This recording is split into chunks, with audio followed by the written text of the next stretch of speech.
Welcome back our channel. So இன்றைக்கி Sunday ஸ்பெஷலாக இன்றைக்கி நம்ம என்ன பண்ண போகிறோம் அப்படின்னா 1.5 கிலோ சிக்கன் கிரேவி எப்படி பண்ணலாம் அப்படிங்கிறதான் பார்க்க போகிறோம். ஸோ வாங்க பார்க்கலாம்.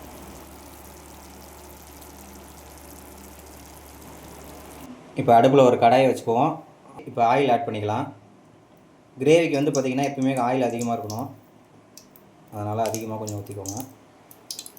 ஸோ ஆயில் நல்லா ஹீட் ஆகிடுச்சு. இப்போ வந்து என்னென்ன போடணுன்னு வந்து பார்த்திங்கன்னா 1.5 ஸ்பூன் சோம்பு, ஒரு பிரிஞ்சி இலை, 1 ஸ்பூன் வந்து பார்த்திங்கன்னா சீரகம், ஒரு 4 லவங்கம், 2 ஸ்டாரு, 2-3 பட்டை, ஒரு 3 ஏலக்காய். ஸோ இதெல்லாம் ஆட் பண்ணிக்கலாம்.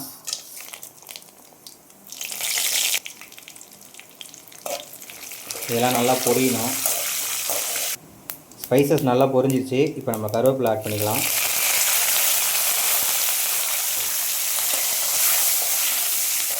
ஒரு 3 பெரிய வெங்காயம், அதாவது மீடியம் சைஸில் இருக்க வெங்காயம் 3 வெட்டிக்கோங்க. இப்போ இது வந்து பார்த்திங்கன்னா நல்லா கோல்டன் ப்ரௌனாக வரணும். வெங்காயம் இந்த அளவுக்கு வணங்கினா போதும். ஸோ இப்போ வந்து இஞ்சி பூண்டு ஆட் பண்ணிக்கலாம். ஒரு 2.5 டேபிள் ஸ்பூன் ஆட் பண்ணிக்கோங்க. பெரிய டேபிள் ஸ்பூனில். ஸோ இதோட பச்சை வாசனை போகிற அளவுக்கு அப்படியே வணக்கி விட்டுடலாம். இஞ்சி பூண்டு போட்டு 2 நிமிஷம் ஆயிடுச்சு. அதோட ஃப்ளேவர் நல்லா போயிடுச்சு. இதுக்கப்புறம் வந்து பார்த்திங்கன்னா மல்லி புதினா ஆட் பண்ணோம். கொஞ்சமாக ஆட் பண்ணிக்கோங்க. இதை அப்படியே வணக்கி விட்டுருங்க. போட்டிருந்த மல்லி புதினா வந்து பார்த்திங்கன்னா ஓரளவுக்கு நல்லா வணங்கிடுச்சு. இந்த ஸ்டேஜில் சிக்கன் ஆட் பண்ணிக்கலாம். கிரேவிக்கு வந்து பார்த்திங்கன்னா தக்காளி ஆட் பண்ணக்கூடாது.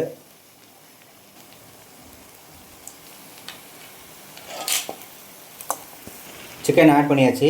இது கூடவே நம்ம வந்து உருளைக்கிழங்கு ஆட் பண்ணிக்கலாம். ஸோ உருளைக்கிழங்கு ஆட் பண்ணி செய்யும் போது டேஸ்ட் வந்து சூப்பராக இருக்கும். முக்கியமாக என்னென்னா இந்த உருளைக்கிழங்கில் இருக்க ஸ்கின்னை எடுத்துடணும். ஸோ ஸ்கின்னோட போட்டிங்கன்னா அந்த டேஸ்ட்டு நல்லா இருக்காது. ஸ்கின்னை ரிமூவ் பண்ணிட்டு ஆட் பண்ணிங்கன்னா நல்லாயிருக்கும்.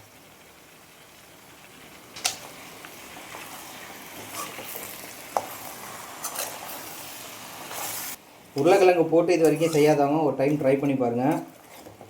உண்மையாலுமே நல்லாயிருக்கும். இந்த ஸ்டேஜ்லேயே வந்து பார்த்திங்கன்னா சிக்கனுக்கு தேவையான அளவுக்கு உப்பு ஆட் பண்ணிக்கணும். அப்போ தான் அந்த கறியில் வந்து அந்த உப்பு வந்து ஏறும். ஸோ சாப்பிடும்போது உங்களுக்கு டேஸ்ட்டுமே வந்து நல்லாயிருக்கும். இல்லைன்னா வந்து பார்த்திங்கன்னா நல்லா இருக்காது, சப்புன்னு இருக்கும். ஸோ ஆட் பண்ணிக்கலாம். இப்போ இது எல்லாத்தையும் கலந்து விட்டுருங்க. அந்த உப்பு எல்லா சைடும் பாருற மாதிரி.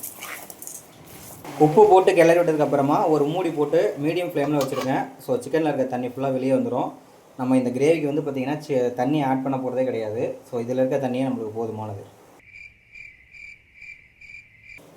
இப்போ நம்ம மூடி போட்டு வந்து 10 நிமிஷம் ஆயிடுச்சு. ஸோ ஓப்பன் பண்ணி பார்ப்போம். இப்போ பார்த்திங்கன்னா நம்ம தண்ணியே ஊற்றலை. ஸோ எந்தளவுக்கு இந்த சிக்கன் தண்ணி விட்டுருக்கு அப்படிங்கிறத பாருங்கள். இப்போ வந்து நம்ம மசாலா ஆட் பண்ணிக்கலாம். 1 ஸ்பூன் மஞ்சத்தூள், மிளகாய்த்தூள் வந்து 1.5 ஸ்பூன்.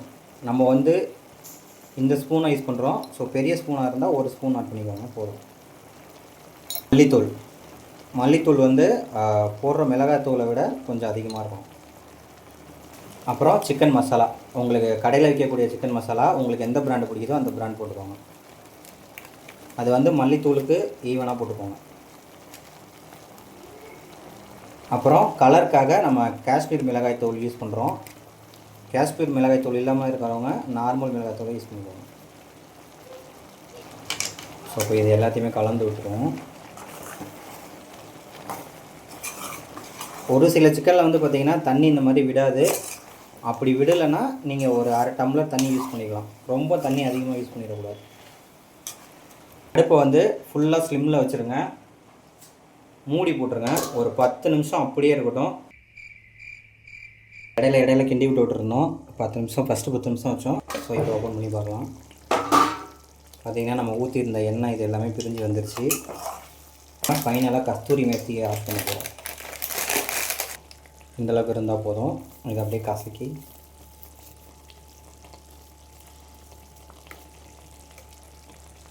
அப்படியே தூவி விட்டுருங்க. ஃபைனலாக லாஸ்ட்டு ஸ்டேஜில் நல்லெண்ணெய் ஆட் பண்ணுறோம். ஸோ இந்த ஸ்டேஜில் தான் நல்லெண்ணெய் ஆட் பண்ணணும். அந்த ஹீட்டுக்கே அந்த இது கரெக்டாக வந்துடும். அவ்வளோதான். இப்போ வந்து பார்த்திங்கன்னா அப்படியே கிண்டிடணும்.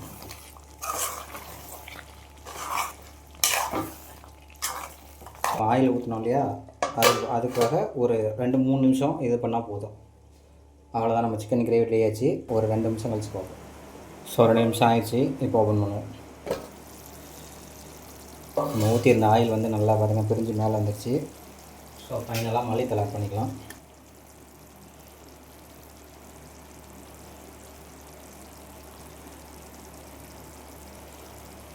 ஸோ நீங்களும் இதே மாதிரி ட்ரை பண்ணி பாருங்கள். நன்றி, வணக்கம். மீண்டும் அடுத்த வீடியோவில் சந்திப்போம்.